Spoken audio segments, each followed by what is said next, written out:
Les objectifs du groupe de travail web sémantique au GF2I, c'était principalement de partager les expériences des uns et des autres pour que les gens qui participent à ce groupe soient capables de les mettre en œuvre de la façon la plus efficace chez eux.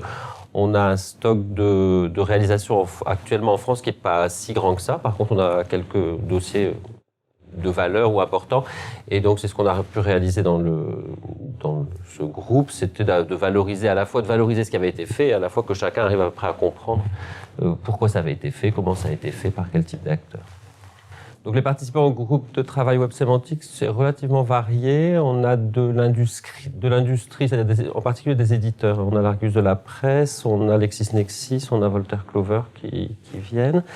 On a pas mal de représentants des administrations des services publics. Donc il y a la DILA, il y a les gens de l'ONEMA, il y a des gens des centres de recherche. Donc ça fait une deuxième partie. On a des consultants indépendants qui viennent.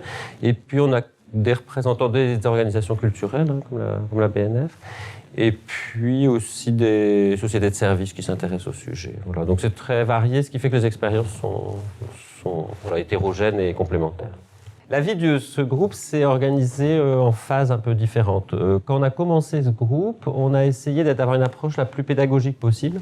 Donc on a repris chacun des grands thèmes du web sémantique. On a travaillé sur des outils pédagogiques pour former les gens et on a eu des témoignages sur chacun de ces thématiques. On a eu des témoignages d'experts qu'on avait en France.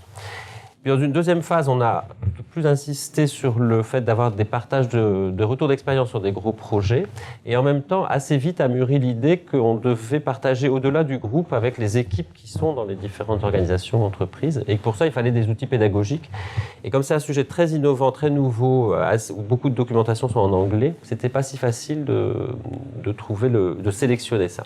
Et donc, on a créé un projet qui s'appelle Ressources pédagogiques sur le web sémantique, qui va être opérationnel très bientôt. Ça fait 8 mois qu'on y travaille, où on a rassemblé avec différents experts toutes les données les plus utiles pour des gens qui voulaient se former ou réaliser des projets. On a déjà un nouveau projet pour ce groupe. Donc ce projet serait de construire un démonstrateur opérationnel avec des données et des logiciels pour qu'on puisse faire vraiment des travaux pratiques ou voir des vrais cas de réalisation sur des données réelles. Le groupe web sémantique est assez stratégique. C'est un domaine où on a énormément d'innovation, un contexte technologique assez complexe et des retours économiques probablement importants auxquels tout le monde s'intéresse, aussi bien les éditeurs privés que l'État, que les institutions culturelles. Et on est un peu à un tournant en France, puisque on pourrait dire que la mayonnaise commence à prendre avec un léger retard par rapport à d'autres pays d'Europe, mais par contre avec des atouts, puisqu'on a énormément de données structurées, aussi bien dans les administrations, dans les organisations culturelles en France.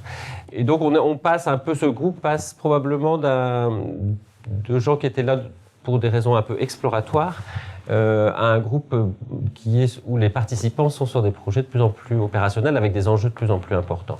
Donc on espère qu'il y aura de plus en plus de monde dans ce groupe, probablement de plus en plus de partage d'expériences et que vous nous y rejoindrez.